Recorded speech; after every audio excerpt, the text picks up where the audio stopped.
नमस्कार, राजस्थान संवाद में आपका स्वागत है। मैं हूं आपके साथ चेतना शर्मा। इससे पहले हमने आपको वीडियो में बताया था चमार जाति के बारे में, उसके इतिहास के बारे में, और आज हम बात करेंगे खटीक जाति के बारे में। इससे पहले अगर आपने हमारा चैनल सब्सक्राइब नहीं किया है तो हमारे चैनल को सब्सक्राइब जरूर कीजिए ताकि आपको सारे अपडेट्स सबसे पहले मिल सके। खटीक जाति मूल रूप से वो ब्राह्मण जाति है जिनका काम आदिकाल में याज्ञिक पशु की बलि देना होता था। आदिकाल में यज्ञ में बकरे की बलि दी जाती थी। संस्कृत में इनके लिए शब्द है खट्टिक।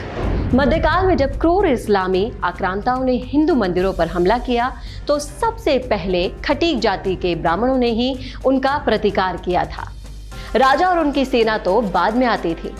मंदिर परिसर में रहने वाले खटीक ही सर्वप्रथम उनका सामना किया करते थे। तैमूर लंग को दीपालपुर और अजोधन में खटीक योद्धाओं ने ही रोका था, और सिकंदर को भारत में प्रवेश से रोकने वाली सेना में भी सबसे अधिक खटीक जाति के ही योद्धा थे। तैमूर खटीकों के प्रतिरोध से इतना भयाक्रांत हुआ कि उसने सोते हुए हजारों खटीक सैनिकों की हत्या करवा दी थी और 1 लाख सैनिकों के सिर का ढेर लगवाकर उस पर रमजान की 13वीं तारीख पर नमाज अदा की थी। मध्यकालीन बर्बर दिल्ली सल्तनत में गुलाम, तुर्क, लोदी वंश और मुगल शासनकाल में जब अत्याचारों की मारी हिंदू जाति मौत या इस्लाम का चुनाव कर रही थी तो खटीक जाति ने अपने धर्म की रक्षा और बहु बेटियों को मुगलों की गंदी नजर से बचाने के लिए अपने घर के आसपास सुअर बांधना शुरू कर दिए थे। इस्लाम में सुअर को हराम माना गया है। मुगल तो इसे देखना भी हराम समझते थे और खटीकों ने मुस्लिम शासकों से बचाव के लिए सुअर पालन शुरू किया था।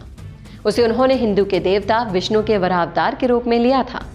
मुस्लिमों की गौ हत्या के जवाब में खटीकों ने सुअर का मांस बेचना शुरू कर दिया था और धीरे धीरे ये स्थिति आई कि वो अपने ही हिंदू समाज में पद दलित होते चले गए।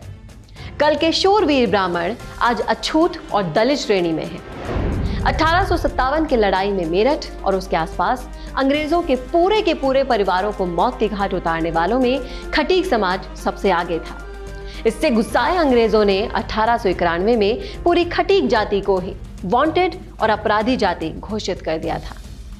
जब आप मेरठ से लेकर कानपुर तक के 1857 के विद्रोह की दास्तान पढ़ेंगे तो आपके रोंगटे खड़े हो जाएंगे। जैसे को तैसा पर चलते हुए खटीक जाति ने न केवल अंग्रेज अधिकारियों बल्कि उनकी पत्नी और बच्चों को इस निर्दयता से मारा कि अंग्रेज थर्रा उठे। क्रांति को कुचलने के बाद अंग्रेजों ने खटीकों के गांव को सामूहिक रूप से फांसी दे दी थी और बाद में उन्हें एक आपराधिक जाति घोषित करके समाज के कोने में ढकेल दिया था।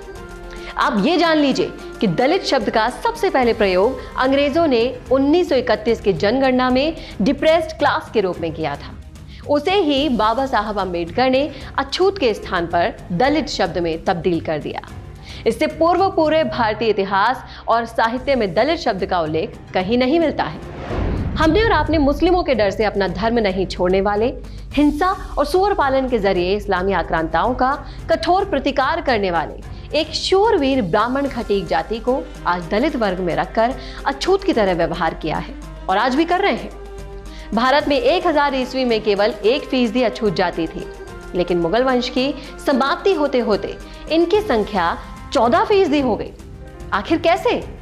सबसे अधिक इन अनुसूचित जातियों के लोग आज के उत्तर प्रदेश, बिहार, बंगाल, मध्य भारत में रहते हैं, जहां मुगलों के शासन का सीधा हस्तक्षेप था और जहां सबसे अधिक धर्मांतरण हुआ था।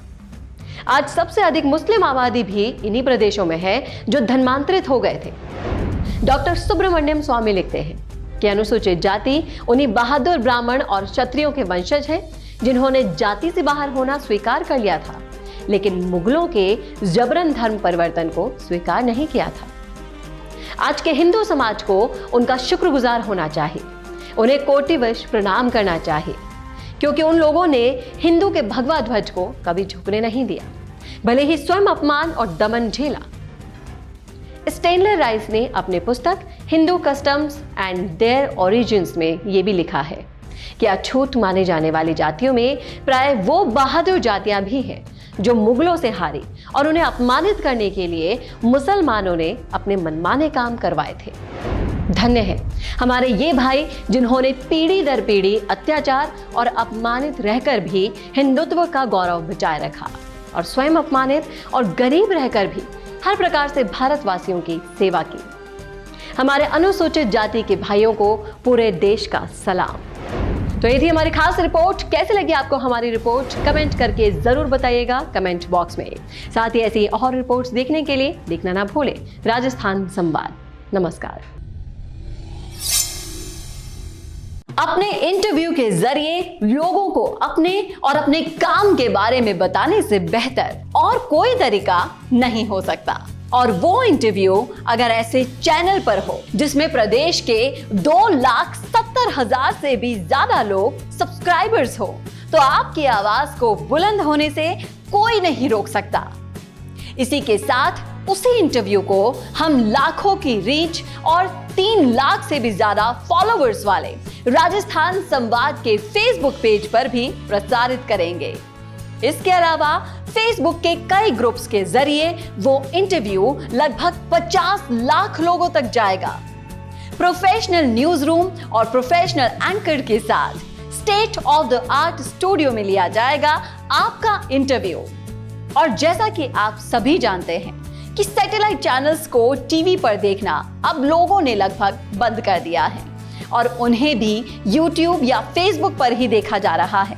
तो इससे बेहतर क्यों ना आपका प्रचार एक डिजिटल चैनल पर ही हो, जहां पर आप ज्यादा से ज्यादा लोगों तक भी पहुंच पाए और जो सिर्फ आपके बारे में बात करे, किसी और मुद्दे के बारे में नहीं। तो राजनीतिक रूप से आपको छाना हो या फिर अपने बिजनेस को बढ़ाना हो, करवाइए अपना इंटरव्यू और पहुंचाइए अपना नाम लाखों करोड़ों लोगों तक।